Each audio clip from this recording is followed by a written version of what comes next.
Welcome to The Explainer. Okay, today we're breaking down the intense, high-stakes environment of a mock UPSC interview for civil services, featuring candidate Vishwahardhayan.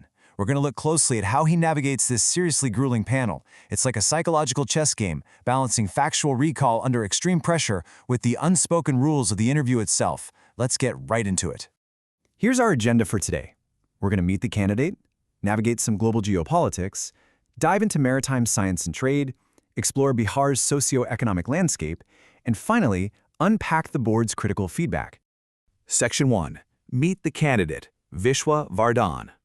So Vishwa's journey has a really clear trajectory. He started his schooling at Loyola High School in Patna, went on to graduate in nautical science in Navi Mumbai, and had a brief stint in the Merchant Navy.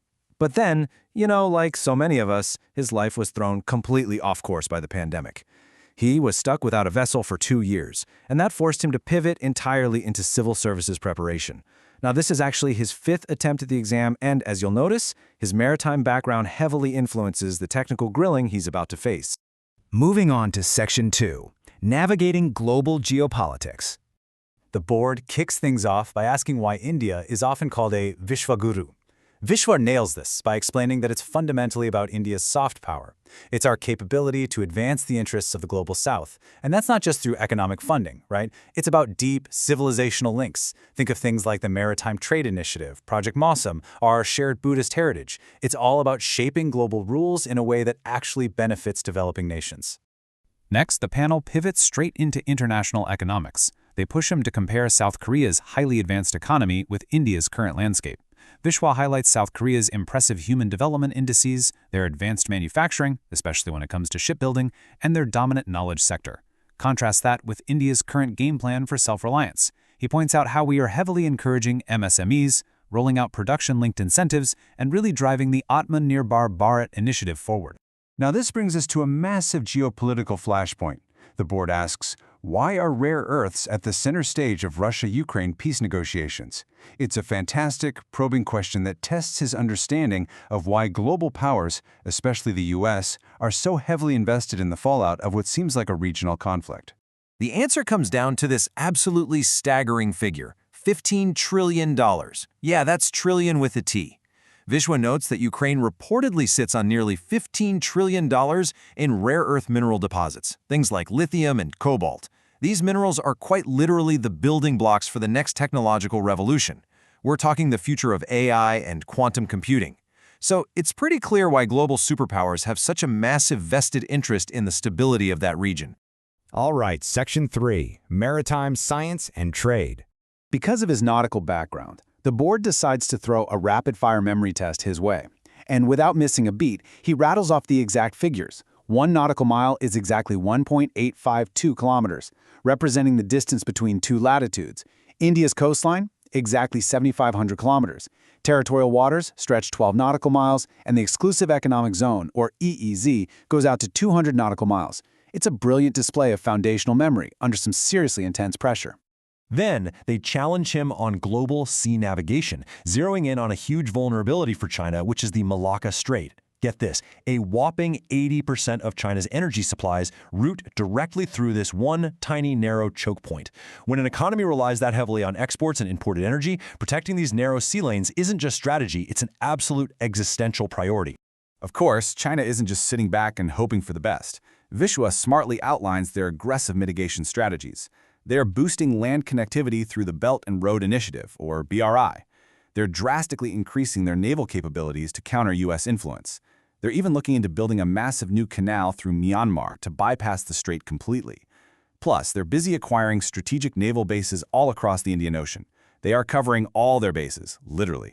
Shifting gears to environmental concerns, the board asks about marine pollution. The candidate lays out a really clear step-by-step regulatory framework that international shippers are using right now to clean up the oceans. Step 1 is enforcing the MARPOL Convention to curtail ship emissions and spills. Step 2 involves utilizing the SOLAS safety guidelines, which dictate how ships are actually constructed to minimize waste. And Step 3 is meeting the strict International Maritime Organization, or IMO, deadlines to drastically decrease sulfur emissions by 2030.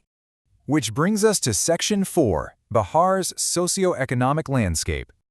The panel brings the interview back home, dropping right into a highly debated topic, the recent caste-based survey in Bihar. Maintaining total neutrality here, Vishwa presents both sides of this highly charged issue perfectly. On the pro side, he explains that it allows for highly targeted affirmative action, making sure benefits actually reach the most deserving sections rather than just a select few. But on the flip side, he objectively notes the potential con that this data could be utilized in politics to further cast polarization. When pressed on Bihar's ongoing struggles with tourism and migration, Vishwa highlights that solving these hurdles requires a two-pronged approach. First, it needs perception management, like the government potentially hiring social media influencers to improve the state's national image and law and order reputation. But that has to be paired with hard developmental work. We're talking fixing infrastructure and connectivity for tourism and curbing out-migration by heavily promoting local industries like fruit processing and leather, all while skilling the local population through ITIs. Scaling things back up to national policy, the board probes his thoughts on one nation, one election. Vishwa objectively outlines the massive democratic and legal friction points of synchronizing elections across the whole country. He points out the democratic hurdle of curtailing a state assembly's current tenure, the real fear that overarching national issues might erode the power of regional parties, and the very high risk of failing the Supreme Court's legal test. His proposed solution? Conduct the synchronized elections in staggered batches. Pretty practical. And finally, Section 5, the board's critical feedback. Okay, not knowing and still speaking is a problem. This quote is absolutely the golden rule of the civil services interview.